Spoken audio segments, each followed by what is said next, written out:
नमस्कार बंधुरा तनुश्री होम्स किचेने आपनादेर सबाइके स्वागत। बंधुरा आज आमी आपनादेर साथे शेयर करब सुजी और काँचा आलू दिए तैरी भीषण लोभनीय एक नास्ता रेसिपि। और आजकेर এই नास्ता रेसिपिटी आमी आपनादेर एकदम सहज पद्धतिते तैरी करे देखाबो। बंधुरा आपनारा भिडियोटा शेष पर्यन्त देखते थाकुन, आशा करछि आपनादेरो भालो लागबे। और बंधुरा भिडियोटी शुरू करार आगे आमार এই চ্যানেলটি যদি সাবস্ক্রাইব করা না থাকে সাবস্ক্রাইব করে নেওয়ার অনুরোধ রইল।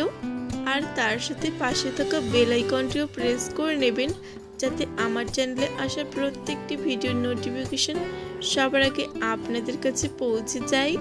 এখন সবার প্রথমে সুজি ও কাঁচা আলুর এই নাস্তাটা বানানোর জন্য একটা ফ্রাই প্যানে নিয়ে নেব 2 চামচ পরিমাণে সাদা তেল। এবার এই তেলের মধ্যে দিয়ে দেব দুটো কাঁচা লঙ্কা কুচি, এরপর দিয়ে দেব 2 চামচ সাদা তিল আর দিয়ে দেব 1 চামচ লঙ্কার গুঁড়ো। এবার এই সমস্ত উপকরণ প্রথমে একসাথে হালকা করে কিছুটা ভেজে নেব। সবকিছুকে একসাথে হালকা করে কিছুটা ভেজে নিয়েছি। এবার আমি এর মধ্যে দিয়ে দেব 2 বাটি জল। এবার দিয়ে দেব স্বাদ অনুযায়ী লবণ।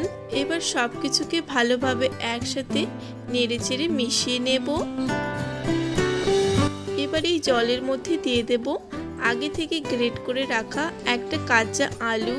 এখন আলুটা দিয়ে ভালোভাবে নেড়েচেড়ে মিশিয়ে নেব। তারপর এই জলটাকে হালকা করে কিছুটা ফুটিয়ে নিতে হবে। আর এখানে একটা জিনিস খেয়াল রাখতে হবে যাতে আলুটা খুব বেশি সেদ্ধ হয়ে না যায়। কিছুক্ষণ পর ফিরে এলাম। যখন জলটা একটু ফুটতে শুরু করবে তখন গ্যাসের আঁচটা একদম লো আঁচে করে দেব। এবার আমি যে বাটি মেপে 2 বাটি জল ব্যবহার করেছি ঠিক সে বাটি মেপেই আমি এখানে 1 বাটি সুজি নিয়েছি। এবার অল্প অল্প করে সুজি দেব আর ভালোভাবে নেড়েচেড়ে মিশিয়ে নেব। তারপর গ্যাসের আঁচটা একদম লো টু মিডিয়াম আঁচে রেখে একটা ডো তৈরি করে নিতে হবে।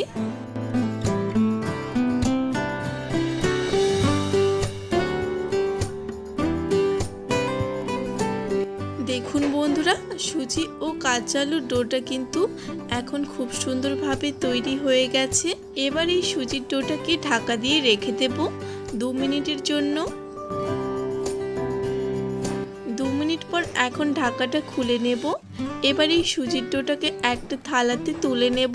আর এখন এই সুজির ডোটা হালকা গরম থাকা অবস্থাতেই ভালোভাবে এই সুজির ডোটাকে মেখে নেব।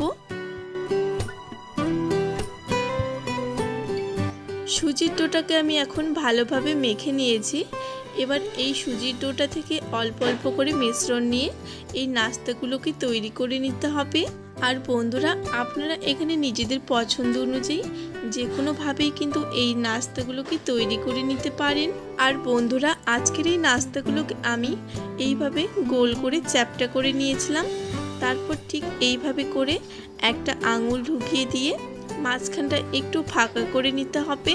এই দেখুন বন্ধুরা, এখানে আমার একটা নাস্তা তৈরি হয়ে গেছে। এবার বাকি নাস্তাগুলোকেও আমি ঠিক একইভাবে তৈরি করে নেব। একইভাবে আমি এখানে বাকি সবগুলো নাস্তা তৈরি করে নিয়েছি। এখন এই নাস্তাগুলো ভেজে নেওয়ার পালা। আর এই নাস্তাগুলো ভেজে নেওয়ার জন্য একটা ফ্রাই প্যানে মিডিয়াম আঁচে তেলটাকে উষ্ণ গরম করে নিয়েছি। এবার এই গরম তেলের মধ্যে একটা একটা করে নাস্তা দিয়ে দেব। আমি এখানে অর্ধেকটা পরিমাণ নাস্তা এই গরম তেলের মধ্যে দিয়েছি।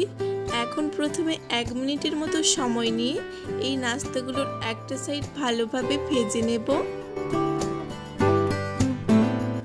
1 মিনিট পর ফিরে এলাম। এখন এই নাস্তাগুলোর পরের সাইডটা উল্টে দেব। বন্ধুরা আপনারাও একদিন বাড়িতে এইভাবে এই নাস্তাটা তৈরি করে দেখবেন, আশা করছি আপনাদেরও ভালো লাগবে। আর বন্ধুরা আমার চ্যানেলে আসা রেসিপিগুলো ভালো লাগলে অবশ্যই একটা লাইক আর কমেন্ট করবেন। আর আমার এই চ্যানেলটি এখনও পর্যন্ত সাবস্ক্রাইব করা না থাকলে সাবস্ক্রাইব করে নেওয়ার অনুরোধ রইল। নাস্তাগুলো আমি পরের সাইডটা উল্টে দিয়েছি। এখন আবারও ওই সাইডটাও আমি 1 মিনিটের মতো সময় নিয়ে ভেজে নেব। আবারও 1 মিনিট পর ফিরে এলাম। এখন এই নাস্তাগুলোর আবারও পরের সাইডটা উল্টে দেব। বন্ধুরা, এভাবেই কিছুক্ষণ পর পর উল্টে পাল্টে এই নাস্তাগুলোকে ভালোভাবে ভেজে নেব। প্রায় 5 থেকে 6 মিনিট পর ফিরে এলাম। এখন দেখুন বন্ধুরা, এই নাস্তাগুলো থেকে কিন্তু খুবই সুন্দর একটা কালার চলে এসেছে। আর এই নাস্তাগুলো কিন্তু ভেতর থেকেও খুব সুন্দরভাবে ভাজা হয়ে গেছে। বন্ধুরা, আপনারা এখানে নিজেদের পছন্দ অনুযায়ী কালার করে এই নাস্তাগুলোকে ভেজে নেবেন। আমি এর থেকে আর খুব বেশি লাল করে কিন্তু এই নাস্তাগুলোকে ভাজবো না। এবার এই নাস্তাগুলোকে তেল ঝরিয়ে একটা প্লেটে তুলে নেব। তারপর বাকি যে অর্ধেকটা পরিমাণ নাস্তা রয়েছে সেই নাস্তাগুলোকেও আমি ঠিক একইভাবে ভেজে নেব। বাকি সবগুলো নাস্তা আমি ঠিক একইভাবে ভেজে নিয়েছি।